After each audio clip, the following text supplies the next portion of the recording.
"If I sing well, will you give me food?" asked the 9-year-old black boy, clutching a broken guitar as he stared at the producer of America's Voice backstage at the largest studio in Los Angeles. The man in the expensive suit let out a cruel laugh that echoed down the hallway. "Kid, do you really think you're here to win something? You're here to make the audience laugh." Isaiah Carter adjusted the loose strings of the instrument he had found in the trash 3 weeks ago and took a deep breath. His bare, dirty feet contrasted starkly with the polished marble floor. The t-shirt he wore, a donation from a shelter that was 2 sizes too big, had stains that no amount of washing could completely remove.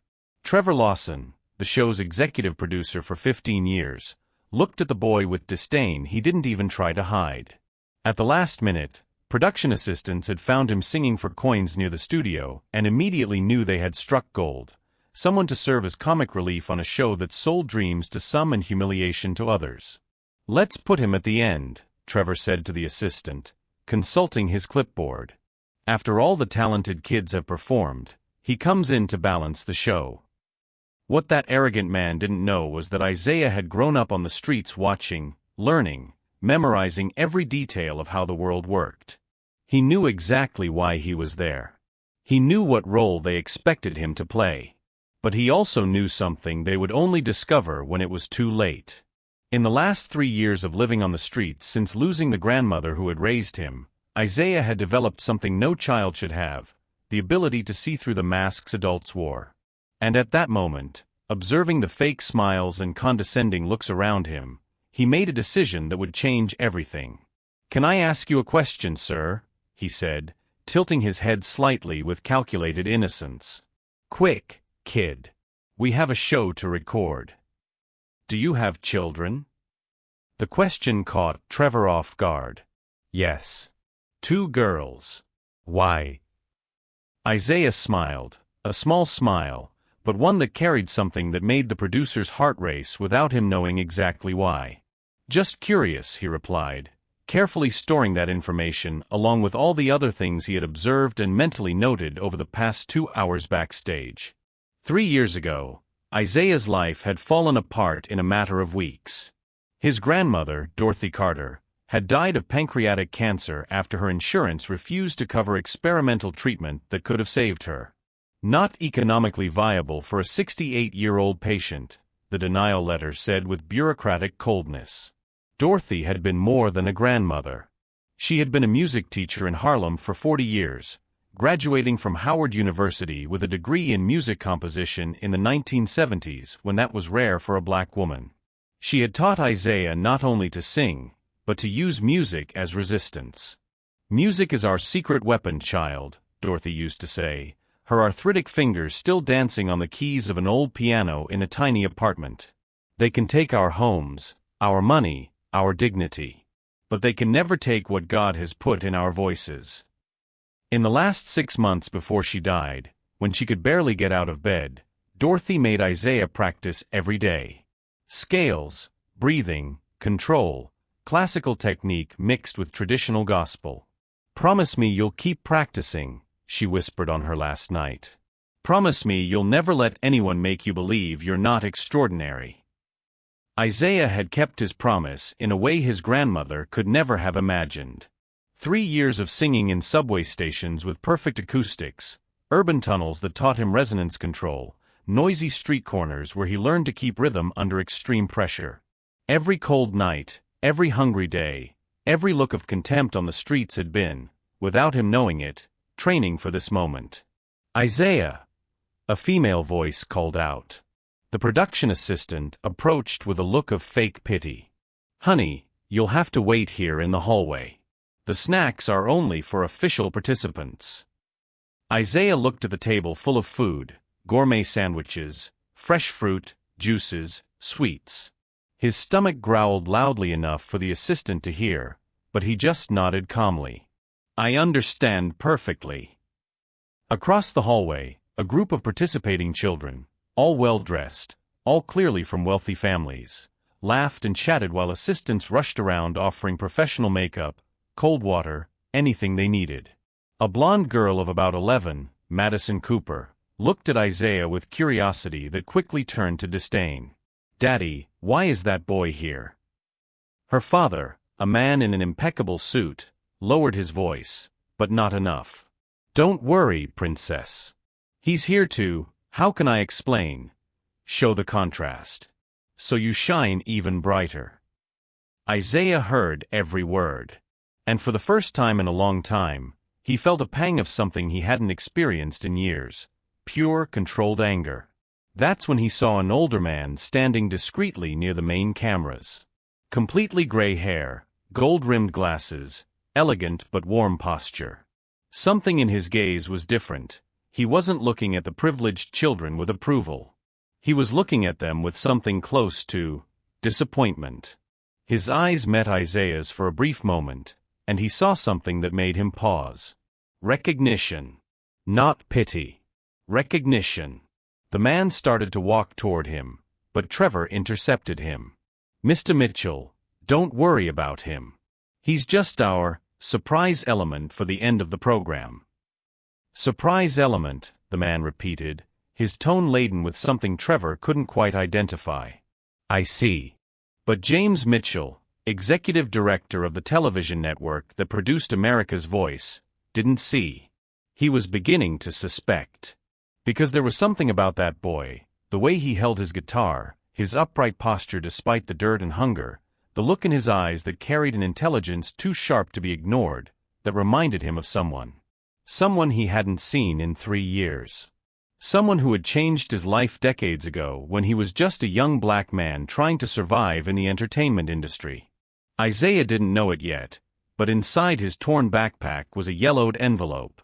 A letter his grandmother had left with specific instructions. "Only open when you are ready to use everything I have taught you, my grandson." 3 years living on the streets had been enough for Isaiah to understand that he was ready. And when he opened that envelope, he would discover something that would transform planned humiliation into something completely different. Because Dorothy Carter had not been just an ordinary music teacher. And James Mitchell was not in that studio by chance. If you're enjoying this story about a boy who everyone underestimated but who carries secrets capable of turning everything upside down, don't forget to subscribe to the channel, because what happens when Isaiah steps onto that stage will prove that some people are born to rewrite the rules of a world that insists on putting them down. Behind the scenes at America's Voice, Isaiah watched silently as other participating children were treated like little celebrities. Assistants rushed around offering gourmet snacks, cold water, even professional makeup services. "Attention, everyone!" Trevor shouted, clapping his hands. "Remember, you are the future of American music. Today, the whole country will get to know your talents." Meanwhile, Isaiah remained seated on the cold floor of the hallway, still holding his broken guitar. When he tried to approach the snack table, a production assistant gently pushed him back. "Sorry, dear, but these snacks are only for official participants," the woman said with a condescending smile. "You must have come to accompany someone, right?" "Actually, I'm also going to perform," Isaiah replied calmly. The assistant frowned and consulted her clipboard. "Oh yes. You're the special boy." The way she said special made it clear that it was not a compliment. "Well, anyway, you'll be performing last. Very last." Trevor approached the group of talented children, completely ignoring Isaiah. "Now, listen carefully. You're going to represent the best this country has to offer. Sing with heart, show off your perfect technique, make your families proud." That's when Madison, the blonde girl, noticed Isaiah sitting alone. "Does he even know any songs?" she asked loudly enough for everyone to hear. "Because it would be a shame to waste TV time." "I know a few," Isaiah replied, strumming his guitar. Trevor laughed loudly. "What kind of a few?" "Street music? Rap? Something you learned begging for change?" The other kids laughed along with him. But Isaiah just smiled, that same small, mysterious smile. "Can I ask you a question, Mr. Trevor?" "Go ahead." "Did you study music?" Trevor looked slightly offended. "Of course I did. I have an MBA in Entertainment Management from UCLA. Interesting, Isaiah replied, mentally filing away this additional information. And do you play any instruments? I don't need to play to recognize talent when I see it, Trevor retorted, irritated. I understand perfectly. What Trevor didn't know was that hidden in his torn backpack, Isaiah carried Dorothy's letter. A letter that explained not only who Isaiah really was, but also revealed family connections that would turn that planned humiliation program into something completely different. As Trevor walked away laughing with other producers, commenting on how fun it would be to see the little boy try to sing something, Isaiah closed his eyes and whispered softly, "Thank you, Grandma. The time has come to use everything you taught me." That's when Madison decided to step up the cruelty. "My dad said you're here to make me shine brighter," she declared, crossing her arms. "Is that true? Are you like decoration?" Isaiah looked at her directly for the first time. "I'm not decoration. I'm a person." "A dirty person," another boy muttered, provoking laughter. But something about how Isaiah maintained his composure, how his fingers continued to adjust the guitar strings with a precision that no street kid should have, made Madison frown, uncomfortable. Trevor returned with his clipboard. "Isaiah Carter, right? No stage name? No agent? No portfolio?" "No, sir." "Do you at least know how to read sheet music?" "I know a few things." Trevor rolled his eyes. "Of course you do." He turned to the camera crew. "When he goes up, I want camera 3 focused on close-ups of the audience's reactions. It'll be reality TV gold." At that moment, James Mitchell reappeared, watching the scene from afar. Something about that boy continued to bother him. The way he held his guitar, his upright posture despite everything, his eyes that carried the weight of experiences a child should not have. He approached Isaiah discreetly when Trevor was distracted. "May I ask your full name?" "Isaiah Carter, sir." James froze. "Carter? Your middle name?" "Dorothy. Isaiah Dorothy Carter." The world stopped for James Mitchell. Dorothy Carter. The woman who had changed his life 40 years ago when he was a black student struggling to survive at Howard University. Dorothy, who mentored him, who believed in him when no one else did, who taught him that music had no color or social class. Dorothy Carter was your grandmother? "Yes, sir. She died 3 years ago." James felt as if he had been punched in the stomach. Dorothy had died, and he didn't even know she had a grandson. "Where have you been all this time?" "On the streets. Ever since she died." Tears filled James's eyes, which he tried to hide by adjusting his glasses. "Do you sing like her?" "She taught me everything I know." "And you came here too?" Isaiah looked at the stage where Trevor was still laughing with other producers. "To show what I'm capable of." James understood immediately. Dorothy always said that the best revenge against prejudice was excellence that could not be denied. "Can I do you a favor?" James asked discreetly. "Actually," Isaiah said, "can I ask you a favor?" "Anything." "Don't interfere. Let them do exactly what they plan to do to me." James frowned, confused. "But they're going to try to humiliate you publicly." "I know. And when they try, I want you to record everything. Every second, every reaction, every word." The smile that appeared on Isaiah's face at that moment was identical to the one Dorothy used to give when she was about to teach an unforgettable lesson. "They think they know who I am. But they know nothing about what I carry inside, about years of training, about the music that runs through my veins, about the strength my grandmother passed on to me." James nodded, beginning to understand the plan. "And then you do what you think is right with this recording." At that moment, Trevor reappeared. "Hey kid, it's your time to shine," he said with a cruel smile. "We hope you entertain us well out there." Isaiah stood up, adjusted his guitar on his back, and walked toward the stage. But before he was out of earshot, he turned to James and whispered, "My grandmother always said that God gives us talents not only to elevate ourselves, but to elevate others who will come after us. Today is not just about me." James watched the boy walk with a dignity that contrasted sharply with his simple clothes and broken guitar. For a moment, it was as if Dorothy were there again, ready to rewrite the rules of a world that insisted on underestimating people like them. While Trevor organized the final technical details, Isaiah found a quiet corner backstage. He carefully opened his torn backpack and removed the yellowed envelope he had carried for 3 years without ever having the courage to open.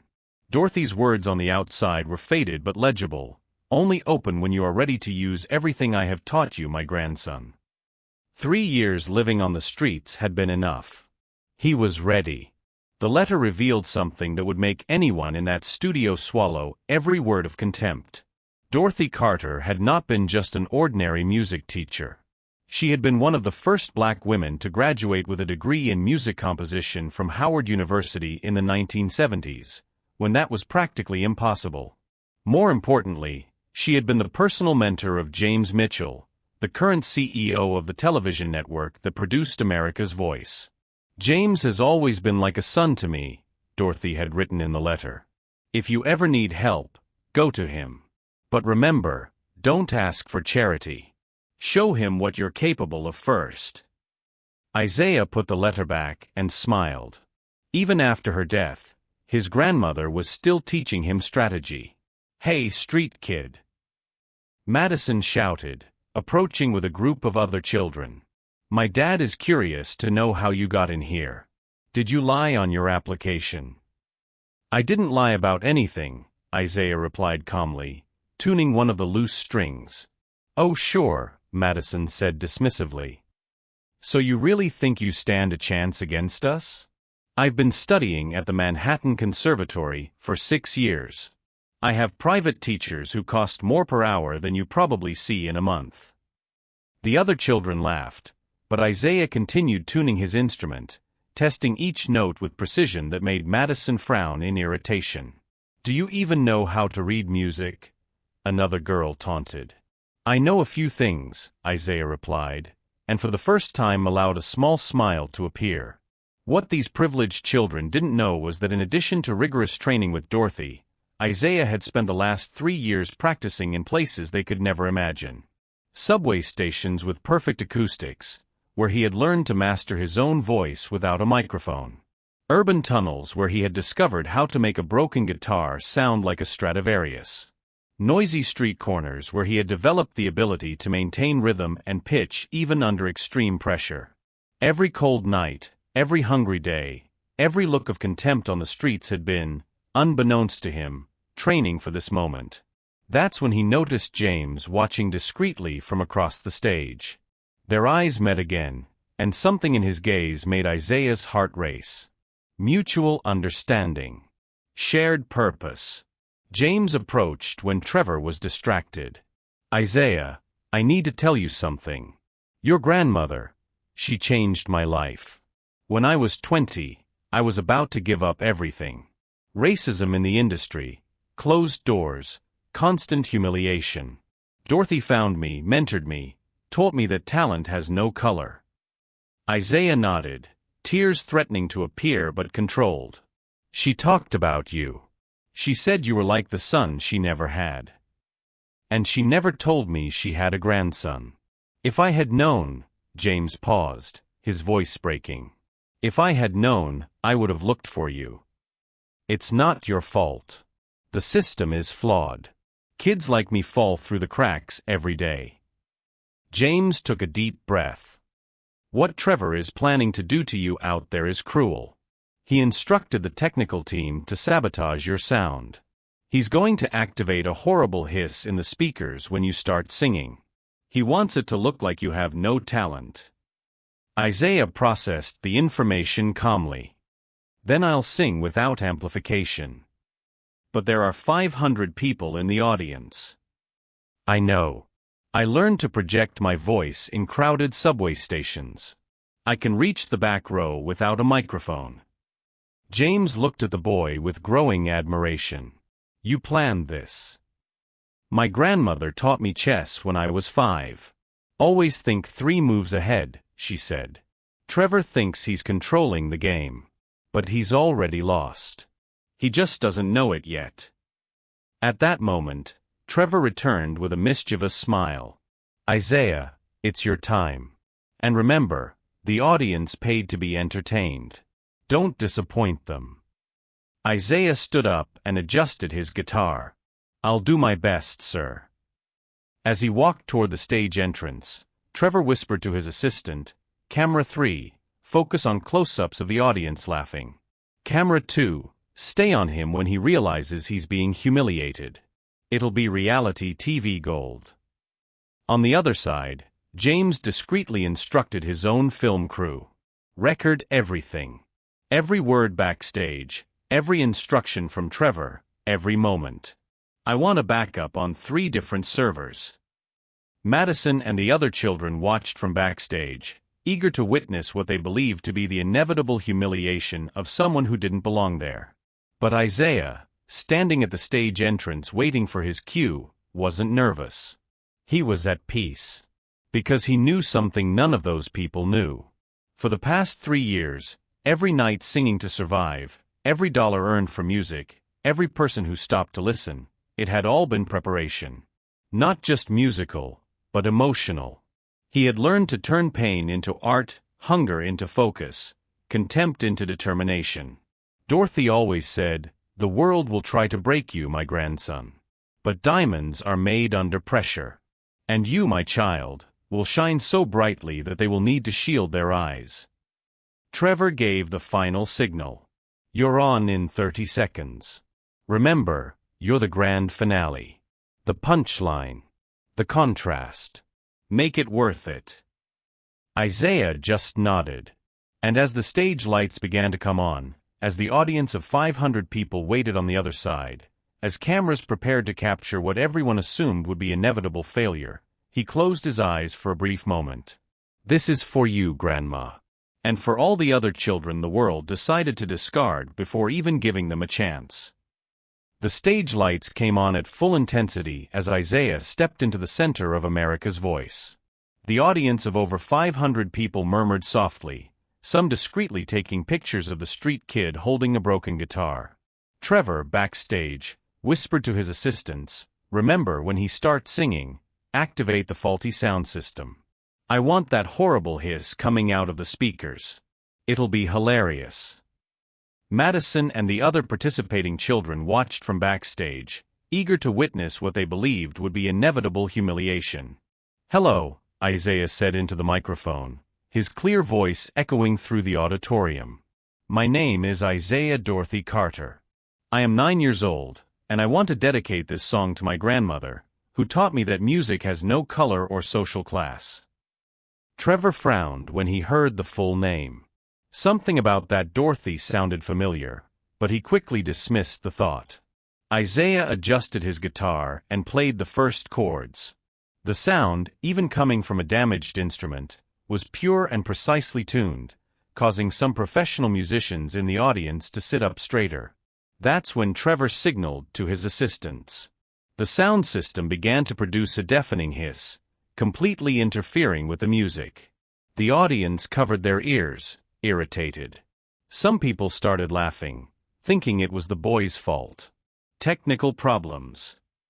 Trevor shouted from the side of the stage, feigning concern. "What a shame, but we'll have to end here." But Isaiah didn't stop.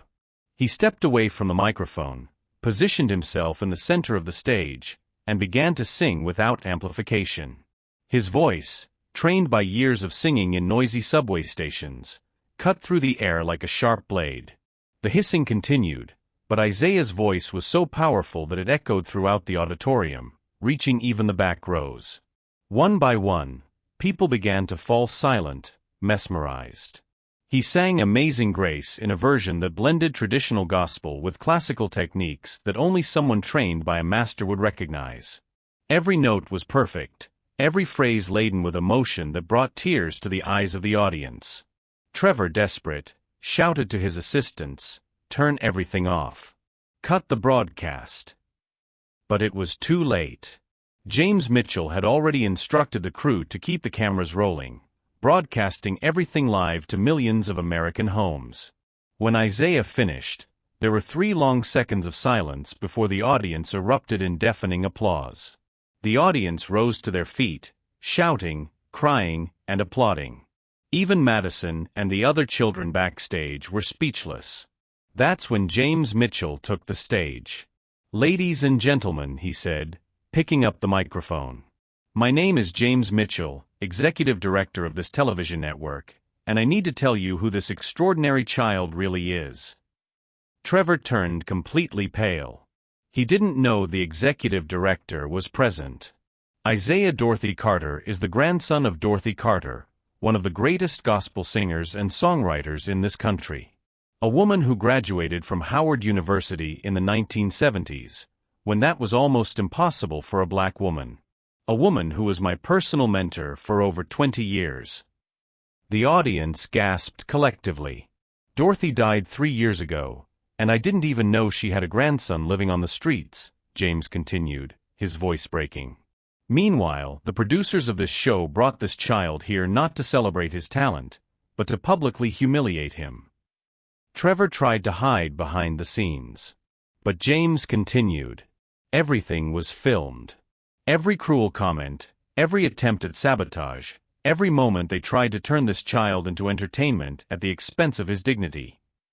Cameras found Trevor, who was now visibly sweating as he tried to escape.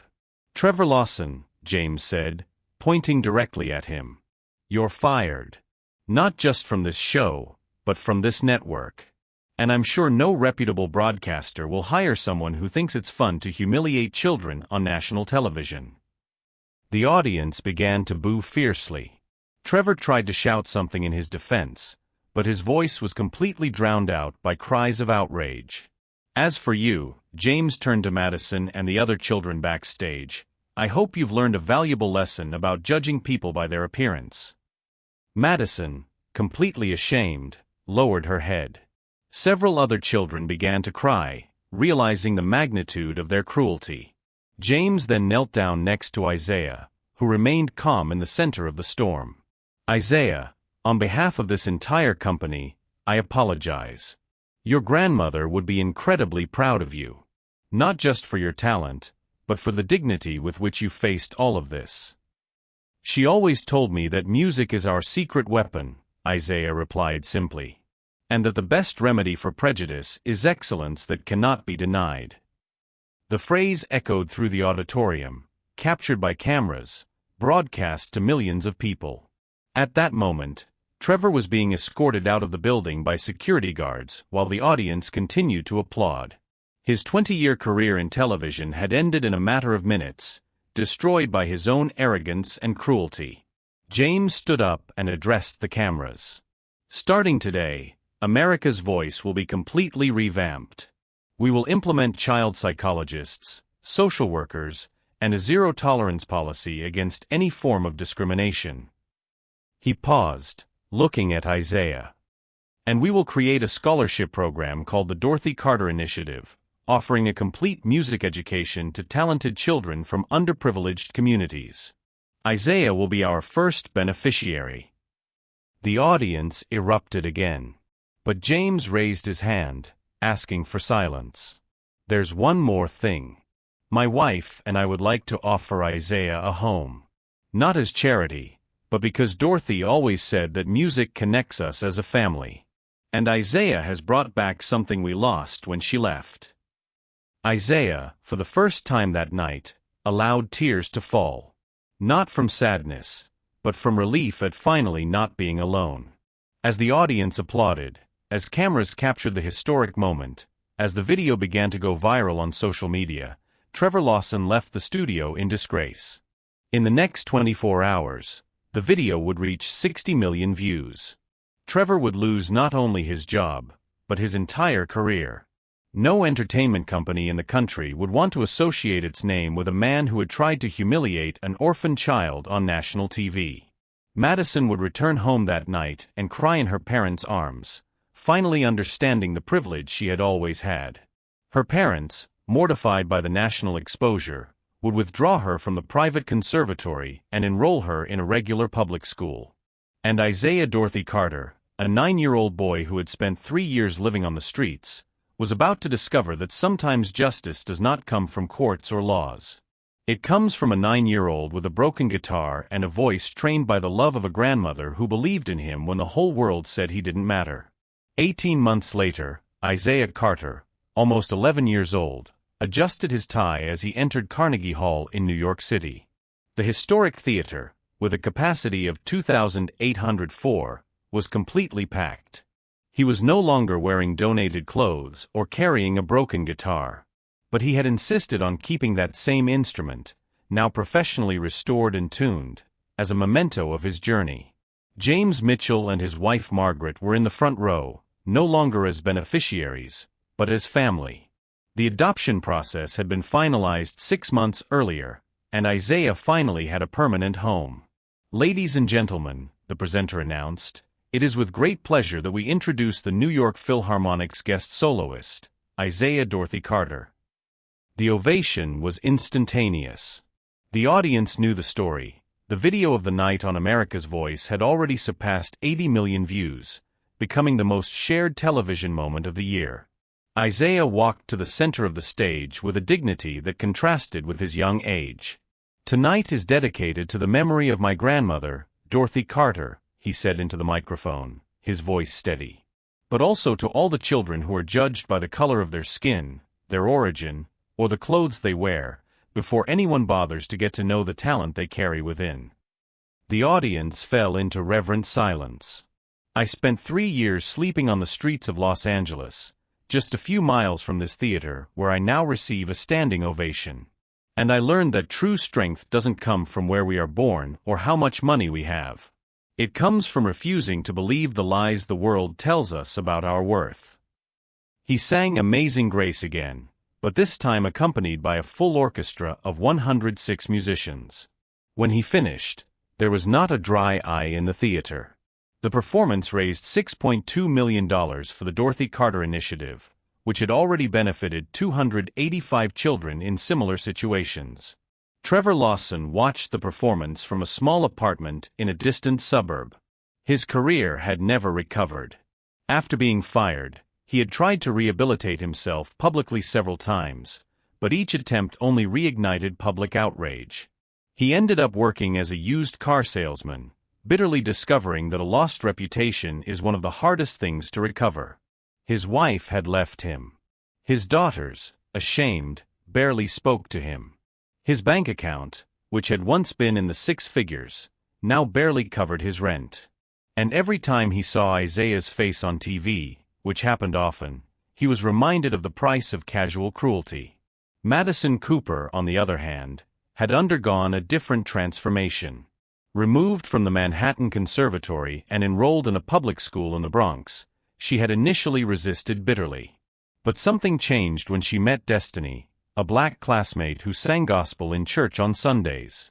"You're that girl from the viral video, aren't you?" Destiny had asked on the first day. "The one who laughed at Isaiah?" Madison, embarrassed, nodded. "My mom says everyone deserves a second chance. Do you want to learn real gospel?" 6 months later, Madison wrote a letter to Isaiah offering a sincere apology. "You taught me that true talent has nothing to do with the opportunities we are born with, but with the courage to keep singing even when they try to silence us." Isaiah replied to the letter, and the two eventually became friends, proving that even the deepest wounds can become bridges when there is sincerity. America's Voice had been completely revamped. New protocols included mandatory child psychologists, social workers, and a strict zero-tolerance policy against any discrimination. "Talent does not choose cradle, color, or social class" became the official slogan, engraved in gold letters on the stage where Isaiah had been humiliated and then triumphed. 2 years after the episode, Isaiah, now 11, released his first album, Voices from the Streets. It was a collection of classic songs adapted with gospel influences he had learned from Dorothy. The album debuted at #1 on the charts and earned him a Grammy nomination for Best Classical Vocal Album. At the Grammy ceremony, Isaiah wore a simple but elegant suit and carried that same restored guitar. "This guitar taught me that our true strength comes not from what we have, but from what we do with what we have," he said as he accepted the award. "And that sometimes we need to be at our lowest point to discover how high we can fly." James Mitchell often reflected on how a moment of injustice had become a catalyst for such profound change. Dorothy always said that God uses unexpected people to teach lessons the world needs to learn. Isaiah wasn't just a child we found. He was the teacher we needed. Today, at age 13, Isaiah divides his time between advanced music studies, charity performances, and artistic direction of the Dorothy Carter Initiative, which has benefited more than 1,000 children across the country. He has never forgotten his origins, regularly visiting shelters and underserved communities to identify new talent. "My grandmother always told me that our gifts are not just to elevate ourselves, but to build bridges so that others can rise as well," he often repeats to children he meets in similar situations. The lesson that resonates to this day is simple but powerful: underestimating someone based on appearance, origin, or current situation is always a mistake that comes at a high price. Because true talent does not ask permission to shine. It just waits for the right opportunity to rewrite all the rules of a world that insists on putting extraordinary people in boxes too small to contain their greatness. Trevor Lawson discovered in the worst possible way that trying to diminish others to feel greater is a strategy that always ends up diminishing only those who practice it. At 52, alone and forgotten, he finally understood. It wasn't Isaiah who lost that night. It was himself. And Isaiah Dorothy Carter, the boy who asked, "If I sing well, will you give me food?" proved that physical hunger can be temporary. But hunger for justice, for dignity, for proving that every life matters, that hunger fuels revolutions. If this story of a boy who turned humiliation into triumph and prejudice into opportunity touched your heart, don't forget to subscribe to the channel. Because stories like Isaiah's remind us that true victory is not in defeating enemies, but in becoming so extraordinary that they become irrelevant. In the end, a cruel producer tried to turn a street kid into a joke. But that boy turned cruelty into fuel, pain into purpose, and hunger into strength.